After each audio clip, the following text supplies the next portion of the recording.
कृष्णाचं नाव विठ्ठल कसं पडलं आणि मग पंढरपूरला विठुरायाची आणि रुक्मिणीची मूर्ती एकत्र का नाही, ह्या मागचीच ही एक पौराणिक कथा. कृष्ण निजला निवांत, आठवली त्याला राधा, राधेला केले जादूने जिवंत, जणू काय झाली त्याला प्रेमबाधा.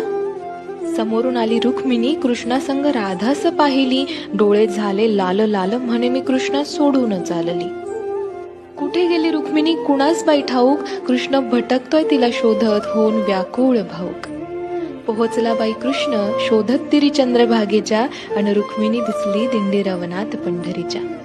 कृष्ण म्हणवितो रुक्मिणीस, पण ती रुसलेली फार, म्हणतो कसा, अगं रुक्मिणी कसा करू मी तुझ्या विना वैकुंठाचा संसार. रुक्मिणी नाराज, त्यातच कृष्णास आठवे भक्त एक थोर, नाव त्याचे पुंडलिक, लय गुणाचं ते पोर. पुंडलिकाच्या घरी आली कृष्णाची गबाई स्वारी, पुंडलिक करीतो आई बापाची सेवा, ठेवून उभा विटेवर कृष्णाला धारी.